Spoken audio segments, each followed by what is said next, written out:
Everyone. आज GST council की 43rd meeting हुई। 5 अक्टूबर 2020 को 42nd मीटिंग जीएसटी काउंसिल की हुई थी। उसको ऑलमोस्ट 8 महीने होने के बाद आज जीएसटी काउंसिल की मीटिंग हुई है। उसमें क्या डिस्कशन हुआ, क्या प्रेस रिलीज आई है, उसमें क्या क्या मुद्दे हैं, उसका एनालिसिस हम लोग आज के इस वीडियो में करेंगे। एनालिसिस शुरू करने से पहले मैं आपको ये बता दूं कि GST council under article 279A of the constitution एक कॉन्स्टिट्यूशनल अथॉरिटी है जिसका काम गवर्नमेंट को रेकमेंडेशन देना है।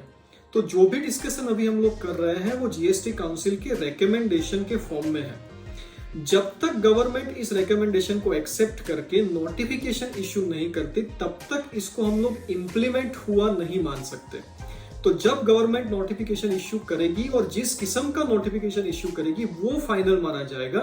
रेकमेंडेशन हालांकि जीएसटी काउंसिल का क्या है उसका डिस्कशन अभी हम लोग कर लेते हैं।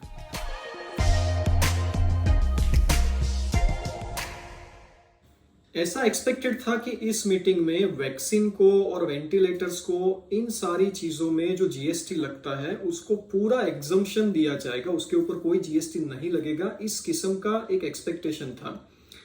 हालांकि प्रेस रिलीज में हमारे फिनेंस मिनिस्टर ने बोला कि हमने इसके ऊपर फाइनल डिसीजन अभी तक नहीं लिया है।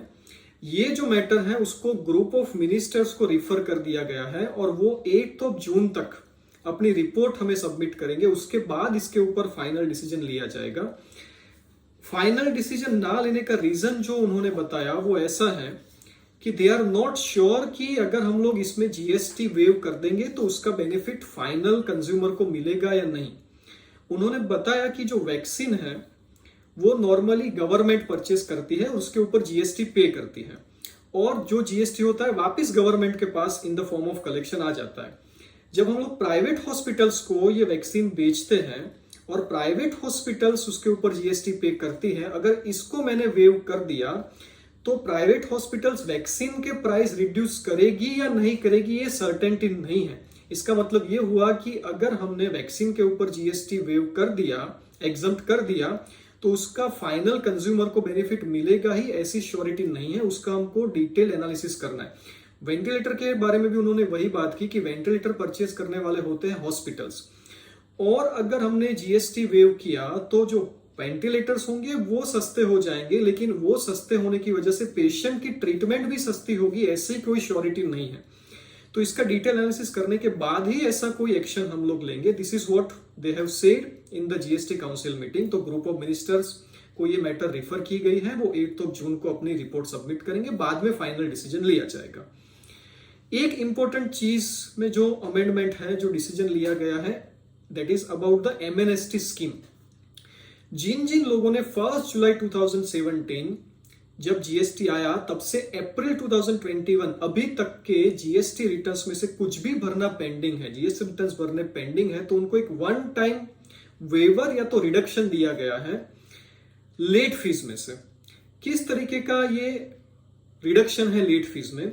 तो बोल रहे हैं कि इस टैक्स पीरियड में जुलाई 2017 से लेके अप्रैल 2021 तक अगर आपकी किसी टैक्स पीरियड में लायबिलिटी नील है तो उसमें मैक्सिमम लेट फीस जो होगी वो होगी 500 रुपीज, और अगर नील नहीं है आपकी लायबिलिटी तो पर रिटर्न जो मैक्सिमम लायबिलिटी होगी, लेट फीस होगी, वो होगी 1000 रुपीज। ये जो रिडक्शन है वो एप्लीकेबल आपको तभी होगा जब आप 1 जून से लेके 31 अगस्त 2021 तक ये सारे रिटर्न भर देते हैं। इतने पीरियड में अगर आपने रिटर्न भरा तो ही ये 500 रुपए और 1000 रुपीज वाले जो कम लेट फीस है वो आपको एप्लीकेबल होगी, अदरवाइज नॉट। इसी तरीके से एक दूसरा रिकमेंडेशन है about the amendment in section 47 of the GST act. Section 47 जो है वो रिटर्न फाइलिंग की लेट फीस के बारे में है। आज की जो सेक्शन 47 है जीएसटी एक्ट में वो बताती है कि अगर आपने जीएसटी 3B या 1 लेट फाइल किया है, in that situation maximum late fees that can be imposed is 10,000 rupees per return per period। Maximum 10,000 रुपए की लेट फीस वहां पर लग सकती है। तो एक रिकमेंडेशन यहाँ पर ऐसा दिया गया है कि इसको चेंज करते हैं, कम करते हैं, रेशनलाइज कर देते हैं। अगर किसी की नील लायबिलिटी है तो मैक्सिमम 500 रुपीज लेंगे। नील नहीं है अगर लायबिलिटी तो 3 पार्ट्स में डिवाइड करते हैं। आपका टर्नओवर 1.5 करोड़ रुपीस से कम है दूसरा 1.5 करोड़ से 5 करोड़ के बीच में है और 5 करोड़ से ज्यादा है। अगर 1.5 करोड़ से कम है तो मैक्सिमम लेट फीस 2,000 रुपए। अगर 1.5 करोड़ से 5 करोड़ के बीच में है तो मैक्सिमम 5,000 रुपीज, और अगर 5 करोड़ से ज्यादा जिनका टर्नओवर है उनके लिए 10,000 रुपीज जो अभी है उतनी प्रिस्क्राइब की जाएगी, ऐसा एक रिकमेंडेशन दिया गया है। दूसरा जो चेंज है उसमें एक सेक्शन 168 कैपिटल ए में जो टाइम लिमिट दी गई है गवर्नमेंट ऑफिसर्स को अपने एक्शंस कंप्लीट करने की, वो 15 अप्रैल से लेके 29 जून 2021 के बीच में जितनी भी टाइम लिमिट्स कंप्लीट होती थी उसको 30 जून 2021 तक बढ़ा दिया गया है, उसको एक्सटेंड कर दिया गया है। ऐसा रिकमेंडेशन यहां पर जीएसटी काउंसिल ने दिया है। एक और इंपॉर्टेंट चीज है कि section 50 of the GST act जो इंटरेस्ट के बारे में है, उसमें फाइनेंस एक्ट 2021 में एक अमेंडमेंट किया गया कि भाई 1 जुलाई 2017 से रेट्रोस्पेक्टिव इफेक्ट से सबसे पहले से जो इंटरेस्ट है वो हमेशा नेट लायबिलिटी के ऊपर लगेगा।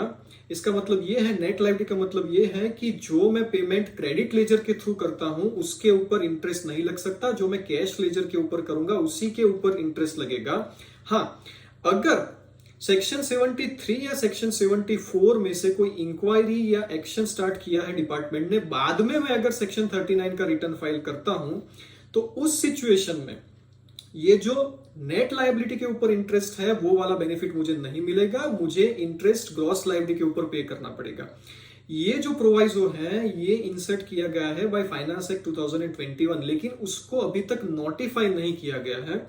तो जीएसटी काउंसिल ने इसमें एक्स्ट्रा रिकमेंडेशन किया है कि एज सुन एज पॉसिबल इस प्रोवाइजो को, इस अमेंडमेंट को नोटिफाई किया जाए। बाकी अप्रैल और मई के जीएसटी रिटर्न्स की डेट्स को एक्सटेंड किया गया है, उसमें इंटरेस्ट को कम किया गया है for those who are having lesser turnover. ये सारी चीजें तो जो कोविड मेजर में है वो तो रिकमेंडेशंस है ही है।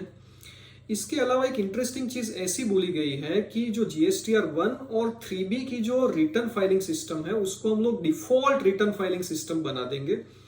अब डिफॉल्ट रिटर्न फाइलिंग सिस्टम इसको बना देंगे, इसका मतलब क्या है वो तो जब नोटिफिकेशन आएगा तभी हमको पता चलेगा कि exactly what they want to do.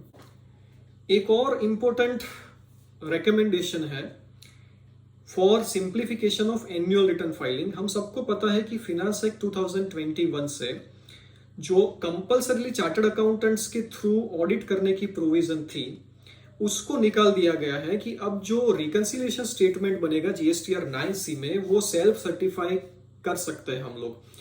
यहां पर जीएसटी काउंसिल की मीटिंग में ऐसा बोला गया है कि फिनेंशियल ईयर 2020-21 से इसको इंप्लीमेंट करना है, मतलब फिनेंशियल ईयर 2021 में चार्टर्ड अकाउंटेंट्स को जीएसटी ऑडिट करने की जरूरत नहीं रहेगी।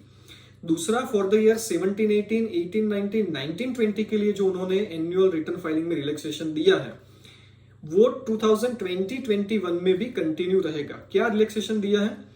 तो अगर हमारा एग्रीगेट टर्नओवर 2 करोड़ रुपए से ज्यादा नहीं है तो जीएसटीआर 9 या 9A जो एनुअल रिटर्न है उसको हमें कंपल्सरीली भरने की जरूरत नहीं है, वो ऑप्शनल बन जाता है हमारे लिए। अगर हमारा एग्रीगेट टर्नओवर 5 करोड़ रुपए से ज्यादा नहीं है तो जो 9C भरना है वो हमारे लिए ऑप्शनल है, उसको भरने की जरूरत नहीं है। इसका मतलब यह है कि 2 करोड़ रुपए तक का टर्नओवर तो 9 और 9A जो एनुअल रिटर्न है वो आप ऑप्शनल बन जाएगा आपके लिए। 2 करोड़ से ज्यादा का टर्नओवर लेकिन 5 करोड़ रुपए तक का टर्नओवर तो 9A मुझे कंपलसरी भरना है, 9C भरने की जरूरत नहीं है। और अगर 5 करोड़ से ज्यादा का मेरा टर्नओवर है तो 9C भी मुझे कंपलसरीली भरना पड़ेगा। ये रिकमेंडेशन दिया गया है जीएसटी काउंसिल की आज की मीटिंग में। तो इतना मेरी ओर से एनालिसिस है जो इंपॉर्टेंट रिकमेंडेशंस जीएसटी काउंसिल ने दिए हैं उसके बारे में। फिर से एक बार मैं आपको बता दूं कि जीएसटी काउंसिल ने अभी ये रिकमेंडेशंस दिए हैं। पूरी चीज और एग्जैक्ट चीज हमको तभी पता चलेगी, अथॉरिटी के साथ हम तभी बोल सकेंगे जब इसके बारे में नोटिफिकेशन गवर्नमेंट के थ्रू इश्यू होता है। Thank you very much friends.